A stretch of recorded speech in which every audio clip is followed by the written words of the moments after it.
Okay, so thanks for being here, and yeah, well, this is I believe a hot topic and we're discussing this in every conference, and I'm glad to see that what a few years ago was thought as something maybe very unusual or crazy, more and more people start to think it as an option as there is growing evidence. So these are my disclosures. And yeah, really, I'd like this to make a presentation to solve doubts and to make people at least have a different point of view about about this. The process from admission in the ambulance to the groin puncture, we need to ensure no hemorrhage, no large irreversible stroke, and an arterial occlusion, right? And also think about this. I think this made me think when I saw this publication. It's almost 7,000 patients, and look at this. The median onset to puncture time was 230 minutes, but they spent like about 90 minutes in hospital. So we tend to think that the bulk of the workflow time is at the pre-hospital level, but still in this registry, almost 40% of the time of thrombectomy patients happen inside the hospital. So there's a lot of things that we can do to shorten the workflow and to have an impact. So ideally, I think our objective should be somewhere around 30 minutes on average in the door to groin puncture, but not only for transferred patients, in which we already know we have information from the first hospital, but also for direct admissions. And of course, we know that time, wherever it is spent, either before admission or after admission, it has a negative impact on outcome, right? So having said so, the idea or the concept is the following. Can we safely and effectively reduce the time? And we have data from several, multiple, I would say, publications telling us that, yes, we can achieve this. We can dramatically reduce the workflow time, consistently below 30 minutes in the door to groin time when we go directly to the Angio Suite. And obviously there's a price that we are paying, Christophe, but we can speak about how to deal with this price. So just a few words about the quality of the imaging. We know, I wasn't there, but in 1995, these studies showed the efficacy of IVDPA based on this kind of quality. It has improved a lot, conventional CT imaging. Still, yet, the indication of IVDPA never changed in this time window, in the 0 to 3 time window. Now, think about, you might think about the quality of cone-beam CT that we had a few years ago, but also you should be aware that is improving, and we have more and more qualities that are really in the almost at the same level as a conventional CT. It's still not the same, but we should think, do we really need such a high good quality to select patients in the 0 to 6 hour window? Anyway, we recently accomplished the AngioCat trial, in which we randomized patients in our institution to follow either of these circuits, and basically, and I think I'll spend a moment here at the methods, because we chose this inclusion criteria: less than 6 hours, and here this is important, Christophe. A vascular neurologist did the selection before getting the patient into the Angio Suite. At the doorstep, we do an evaluation. If the patient doesn't look like a straightforward stroke, if something is not clear, if the NIH is not very high, meaning more than 10, or if there was any, for the sake of the trial, a previous MRS of 2, and also if there is no immediate availability of the Angio Suite, then we did not include the patient. So you don't have to include patients in the middle of the night. It's not because you are going to start to do direct transfer that you are going to bring all your patients there. No, you just do it when it's convenient for the system, for the team, and progressively you might be expanding or the conditions to make it convenient more and more often. Anyway, we randomized patients to each of these circuits. We had the paramedics bringing the patients directly to the Angio Suite, and we finally randomized 174 patients and equal arms, basically. And from those, also this is to answer your question, finally, from 85 patients that were directly, 89 patients that were directly transferred to the Angio Suite, there was an LVO in 74 of them.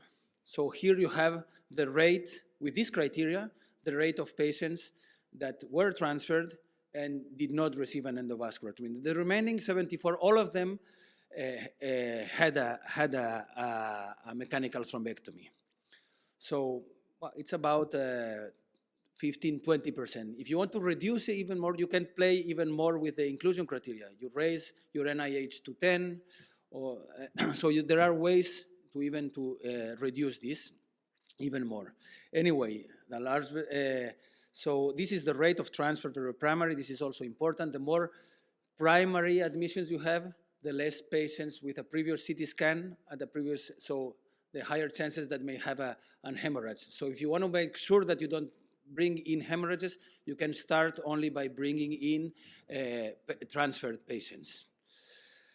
And finally, I think this is also important. So with this rate of primary and transferred, we got 9–7% rate of patients with intracranial hemorrhage.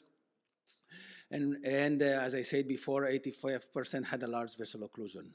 So again, we showed that we are reducing by 30 minutes the workflow time, and we are reducing basically all the workflow times.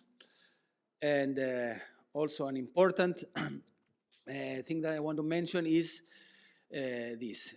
If you went directly to the Angio Suite and you had an LVO, you 100% got mechanical thrombectomy. On the other arm, in some cases, despite having an LVO at the CT scan, we decided that this patient was not a candidate for mechanical thrombectomy, maybe because of very low aspects, maybe because we consider that it was an M2 occlusion, that we still consider an LVO, but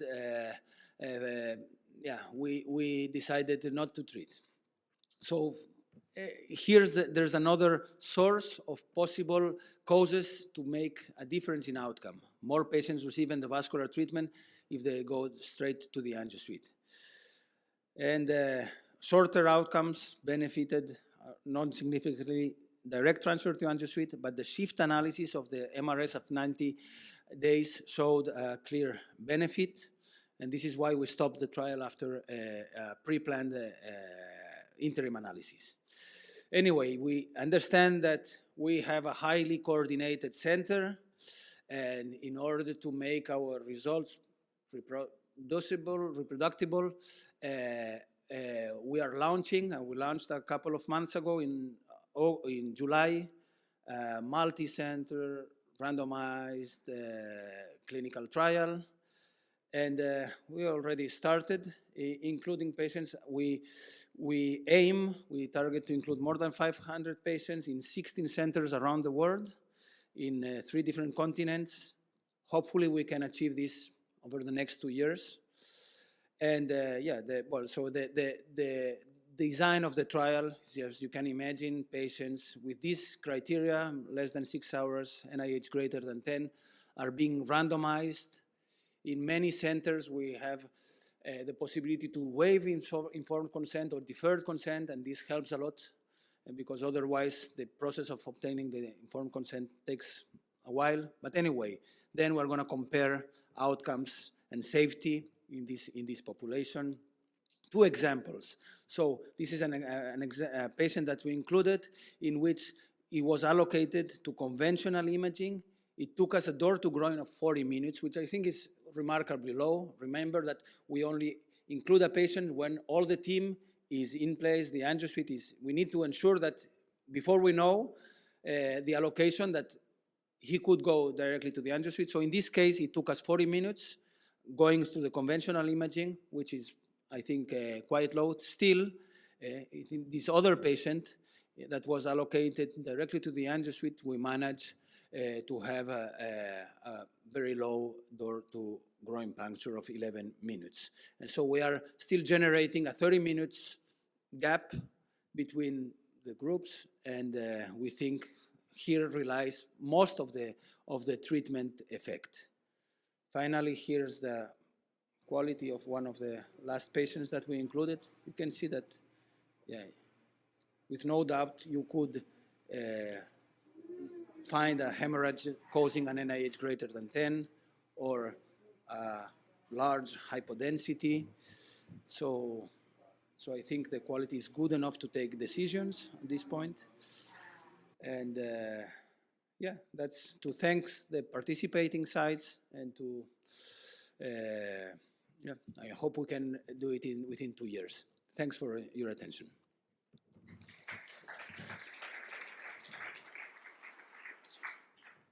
Much, Marc, for this interesting presentation. Are there any questions from the audience? There's one question I'd like to ask. I was really impressed by the high percentage of patients you were able to filter out just by clinical presentation. You had over 80% of patients that actually then had LVO. I'm impressed by that. But what happened to, do you have the percentage of patients with stroke symptoms that would not meet your predefined criteria for the inclusion in the trial, that would have a usual CT scan and then secondarily an LVO would be diagnosed? Do you happen to have this number? So what I can tell you, you should think about the typical profile here of this patient is a severe stroke, NIH of 17, 18, within 6 hours, but most of the time it's 3-4 hours or less. Yeah. So the clear stroke that there's no doubt it's either a large vessel occlusion or a hemorrhage. And because we have a lot of transfers, many of the hemorrhages are filtered out, and we know that. So it's easy to get a diagnosis in these cases. Where if we have doubts, so the filter, the screening is done by a vascular neurologist that can predict pretty well this kind of. If we sense that it's probably not, we just don't include the patient and we take him to the normal pathway. Yeah. So and how many LVOs do you filter out by the normal pathway compared to the ones no, I based cannot on because they are not in the study. But I don't know. But at the end of the day, we could be applying direct transfer if we were not randomizing in 25 to 30% of our thrombectomy patients could be done like this because of availability also. But that's an important question, because if you have two pathways for stroke patients, the ones who are really high in IHSS, they directly go into the Angio Suite. And then you have a second pathway for the patients who are clinically less clear, who go through multimodal CT, and then to the Angio Suite. In some hospitals, this might be that those two pathways would have different speeds, and it's always a question of practice on if you want to offer swift treatment in these patients. No, so again, when you are pretty much convinced that this is an LVO, you offer the benefit of direct transfer. For the others, you offer the benefit of the fastest, fastest usual pathway. and still you need to achieve the shortest door to groin through conventional imaging. Yeah. I'm trying to compare it with our practice where we do a multimodal CT in patients where we suspect LVO. And we are by far away from those 80%, more than 80% you were presenting. We have probably in every third multimodal CT, we would have a patient with an LVO. I understand. So you should set your threshold. Within these patients, yeah. I'm sure in one of them you are more sure than in others. Yeah. Or your neurologist is more sure.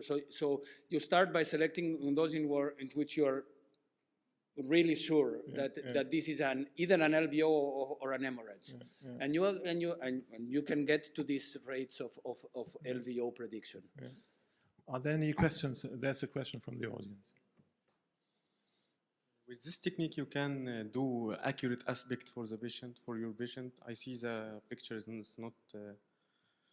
You tell me. Here is the quality that you get. If this is enough to indicate a thrombectomy. I think it's enough. If this patient has 3 hours from symptoms onset and you see this and he has an NIH of 15, what else do you need? There's another question, Christoph. So why finally do you need a larger study and multi-centric study? And I'm surprised that the ethics committee has approved this study, the new randomized study, large-scale one, when you were stopped by the ethics committee or by because of higher morbidity in one arm. So how is it possible that the ethics committee has approved the study? Yeah, well, because the guidelines are still not, I guess, it wouldn't be ethical if that was on the guidelines that you should perform direct transfer. But otherwise, our ethics committee has no other option than accept the trial, right? But it reminds me when the 5 study came, and the first one, Mr. Klink, was published, all the other studies were stopped immediately. So it's surprising that you involve so many patients in a new study when there is such a difference in your study and in other studies published before. So you mean our study is enough to change the guidelines? I agree. I guess so. Yes. And the point is that we would all love to do it. And the matter is that if you just have 1 angio room or 2 angio room, which are already too busy, as soon as it's published in the guidelines, then it's going to be very easy to discuss with the administration and get a new angio because it's in the guidelines. So we have to postpone for 2-3 years the change of the guideline because we need to wait for this next study. I tend to agree with you. I feel that if we are available and we are pre-warned, that's another very important thing. You need to be pre-warned by EMS. So EMS needs to play the game also, because if you don't know that the patient is coming, then you are not prepared. So this is an important issue. But yeah, I feel but it's the same that when we were doing Rebascat or the thrombectomy trial, we were very sure that we were doing a good thing, doing the thrombectomy. Still, we had to randomize patients to get a full level of evidence and change the guidelines. Hopefully, we'll get to a point in which we will change the guidelines. It's true. Okay. Thank you very much. Thank you for the presentation again, and we'll move on to the